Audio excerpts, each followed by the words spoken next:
All right, welcome to the show. I'm John Barban, flying solo. I normally have a co-host with me, but I wanted to talk about this Nico situation with him leaving Tennessee.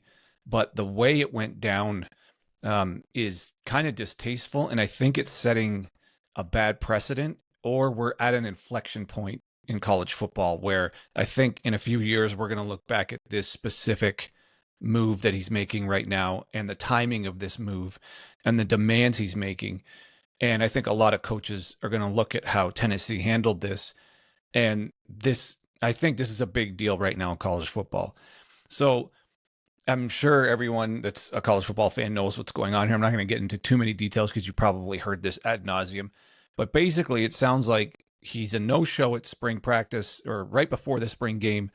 And he's asking for essentially double the NIL that he was currently getting. And I think he was a precedent-setting NIL person coming out of high school, and there was a court case that they won kind of in his favor when he was even coming out of high school with regard to NIL. So this guy's apparently sort of been in the center of this NIL stuff since it started. But in this particular case, I think the reports was he was getting something like 2.1 or 3 or something per year, and now he wants 4. And doing this kind of at the end of spring camp. And this is a problem because at right now he's leaving his team high and dry. And Tennessee, I guess, called his bluff and said, no, the number we've already negotiated is the number you're going to get, and that's it. And so now they've parted ways. So I think his camp totally fumbled this thing, thinking they could get more, and it didn't work. And the real problem is, who are they bidding against? Who is any other school bidding against now? Like, if Tennessee's out and they were going to ask for 4 million and they didn't get 4 million, who else is going to offer 4 million when there's nobody with a $4 million on the table already? So this only even makes sense if another school already told them you're going to get 4 from us, and then they came back to Tennessee saying, we have assurances we already have 4 million on the table. So for us to stay, we need 4. I mean, that's how negotiations work. That's how leverage works. And if that's not true, and if there's not a team out there guaranteeing they're going to hand him 4 million when the portal opens on Wednesday, then they've just given away their only leverage chip, which is Tennessee having at least some money on the table. So in this particular case, if nobody has a $4 million offer on the table and he just left the only school that even had the $2 million deal, 2 point whatever on the table, now he has no deal and he's just a free agent, and somehow him and his camp think some other school is going to give him not only the same deal Tennessee already gave him, but more, but bidding against nobody. So I think they've totally, unless there's a $4 million deal on the table and on Wednesday we find out someone's going to hand them 4 million, then fine, they knew what they were doing. But if that's not the case, they have no bargaining power. They have no leverage because there's no offer on the table. He's essentially a free agent. Somebody could offer him half of what he already got. There's no guarantee he's even going to get what he already had if there's no other offer on the table. And then when I started thinking about who wants this guy, like what top 25 team at this point with spring practice essentially over, what top 25 team doesn't have their QB room already sorted out and need or would shake up the locker room by adding a quarterback who's asking for this much money? I mean, obviously it's a national story. Everybody's going to know if he shows up what the deal is, and that he's essentially left his current team high and dry for more money. So are we assuming players on whatever team he might go to are thinking, "Oh, good for you, man. You got more money," or are they thinking, "Oh, is he just gonna? What kind of teammate is this that leaves his last team high and dry at the 11th hour?" So, I mean, where is he gonna go that he has a shot at the playoffs? Because any team that's headed towards the playoff has probably already sorted out their QB room, and not just the depth chart, and not just who's been taking the reps, but the NIL for those players is already sorted out. So what are they going to do? Just tell whoever's in the room, you're done, we're inserting this guy? And not to mention, if this goes down quickly, like next week or this week, he'll have missed all of spring practice. So wherever he's going, he's going to be only getting fall camp reps, and then that's going to be enough to just start and then expect whatever team that is to make any kind of serious run with that little time in the program. And we're not, and on top of all of that, we're not talking about a player who lit the league on fire. His statistics were just kind of okay. And, people have been posting that 11 of his 19 TDs were against non-power schools, and he only has like 4 or 5 TDs in SEC play. And that team was basically a strong defense and Dylan Sampson. So it's not like this is a generational quarterback where everyone's like, oh my God, we're really getting that guy. Who cares? Just pay him. We need that guy. That's not what this is. This is a player who's really hyped out of high school, started on a really strong team that had all the pieces around him, and made the playoffs. Kind of doesn't really matter how he played. He was just sort of serviceable at quarterback.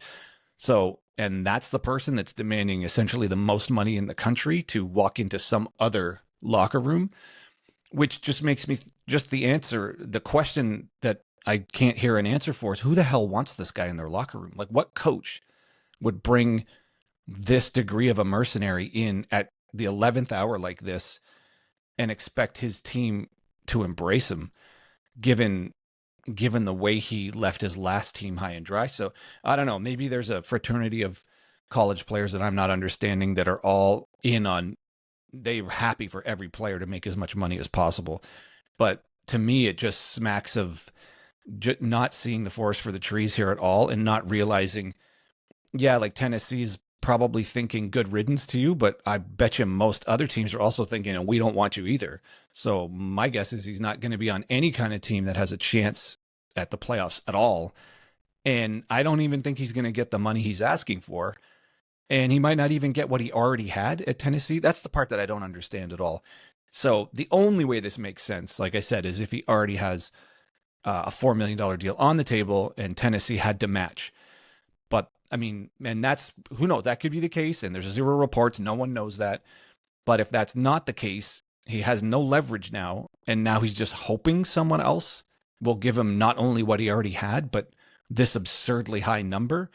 And I don't know. I just don't, it doesn't seem like that's going to happen.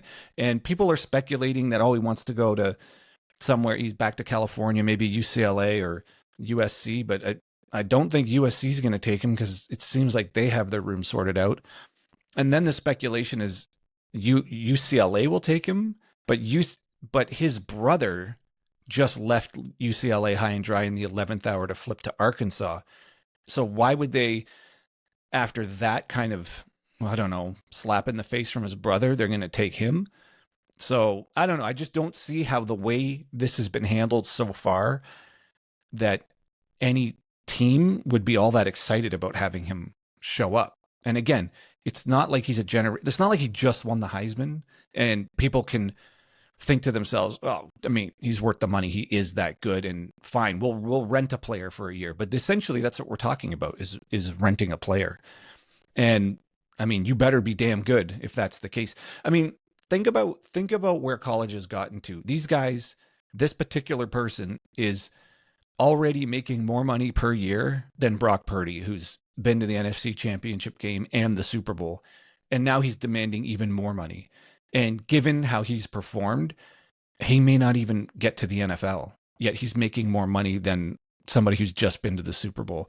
So the economics of college footballs versus the NFL is a bit out of whack right now. So this obviously some control has to be put in place here.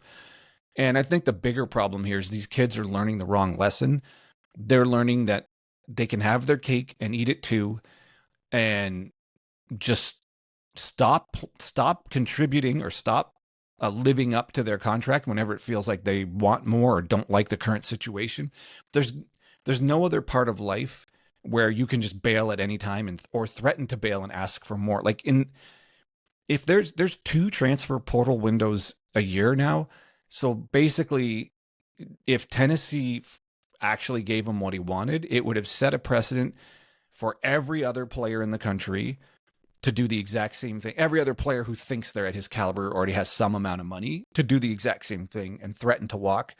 And now you can threaten to walk twice a year, like every transfer portal window, which is there's 2 a year. because it seems like these NIL deals, which NIL's bullshit, it's just pay for play. Like, it's not like he has some national brand deal where we see him on TV commercials or anything like that. It's, yeah, he has some local Tennessee something or other, but it's just pay for play. That's all it is. But it doesn't even seem like he needs to make good on any sort of terms. I don't even think there's a way for this to be structured as a proper contract. It's not like in the NFL where it's collectively bargained. All the teams have to play by the same rules.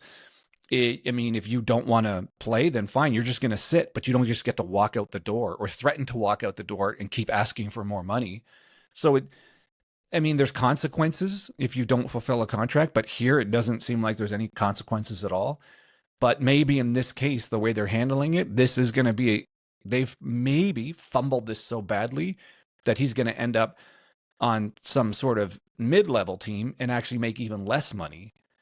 Because again, can you think of a top 25 team whose quarterback room is so uncertain that they're happy to import this guy and the baggage that's going to come with it and the potential risk to losing the locker room right out of the gates because your quarterback room is that shaky and you're a top 25 team? Those things just don't seem to add up. Like a team that could be vying for a playoff spot. Like, what team that's vying for a playoff spot is quarterback room at this point, whatever it is, April 13th, they're so unsure about their quarterback room, they'd import this guy and all that baggage, and he's only going to get spring practice reps. And if that's the case, whoever they do have is leaving, because if they bring this guy in and everyone knows they paid him that money, there is no quarterback competition. They're just anointing him the starter. So I don't know. The only way this makes sense is if he already has $4 million on the table from another school who's happy to plug him in, and that coach understands the circus that's going to come around, or the challenge of not losing the locker room by importing this guy right now. Now, the charitable thing, if you want to be charitable to Nico himself, is maybe this wasn't 100% his decision, and his team, which I guess includes some kind of representation, and his father have been in his ear and have been manipulating him or pressing him into this, because they all probably have their hands out and they all probably make a cut. And if whatever their cut is, it's, 4 million, getting a cut of 4 million is better than getting a cut of 2 point whatever million. So the charitable thing for him is that he's sort of a pawn being pushed around from his representation and his father. And yes, maybe a grown adult can stand their ground, but a 19-year-old that's, and your father's involved, like, I can see how someone at his age could be pushed around. And even if this isn't the decision he truly wants to make, he feels too much pressure from these people and is just going to go with it and could be led astray here. And it might not actually work out for him at all. And those people, they're more looking out for themselves. Like, oh, we're going to get as much as we can out of this kid right now. So that could be the charitable thing, if you want to think it's not really him driving this bus. And I can see that at his age, it'd be probably hard to tell your father, no, I'm going to do this my way. You probably just defer to the adults in the room, whoever's older than you that you think might know more than you do about all of this. So that's the charitable thing. The other way around it is he is driving the bus and he just thinks he's this good, which, that's a tough one to believe, that he actually thinks that. Some of this has to be people in his ear telling him, like, this can work. And I would question their motivations. Because, again, if they don't have $4 million already on the table, they've just given away their best leverage when Tennessee called their bluff, saying, no, just hit the road. So I don't think Tennessee fans, I don't think they care. It's probably good riddance. And a lot of people are responding saying Heupel did it, good for him for standing his ground. No one's bigger than the team. And this, I think Heupel might have just saved college football from going a really bad direction. And again, I'm saying Heupel, collectives aren't even the school. So none of this makes sense, given that it's not really the school actually producing the money. It's this other third party. So this is just all pointing to this all has to get sorted out. There needs to be some kind of uniformity to how this works across college football, and not just one conference, but from across all conferences. I know that he can't transfer within the SEC, and the SEC if he wants to play this coming year. So that's one little disincentive. But if that was across college football like it used to be, he'd probably just stay. So right out of the gates, the idea that you can leave anytime you want and not live up to any kind of contract and have no consequences, at least monetary consequences when you leave, just adds up to these kids learning the wrong life lesson, because for the rest of their life, and for the few that make it to the NFL, you can't just bail on a contract anytime you want. Like, there's rules about how the contract goes and how you get paid.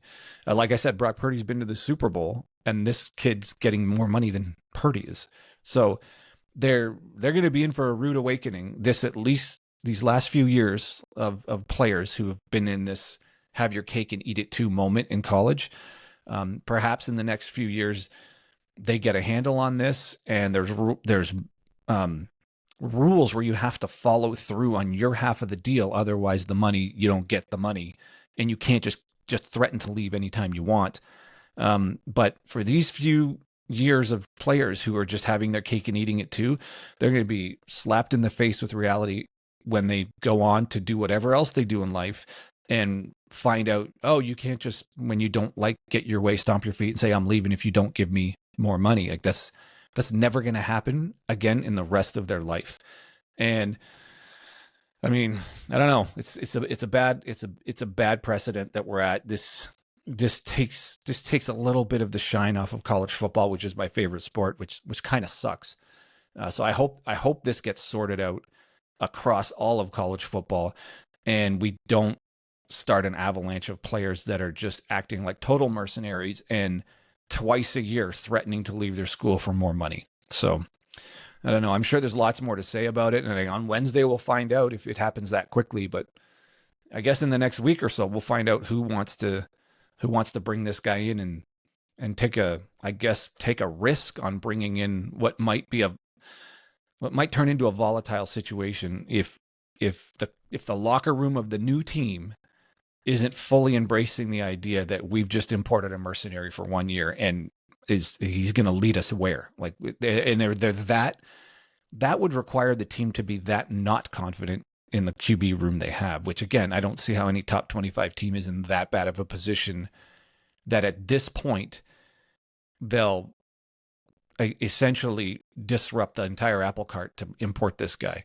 And like I said, if that happens, whatever QB they have, whatever number one QB's there is leaving. So I don't know. None of this makes sense unless they already have $4 million on the table from somebody. So we'll see. So anyways, if you got any opinions on this, please feel free to drop it in the comment section. I'm super curious to what people think about this one. All right. Catch you later.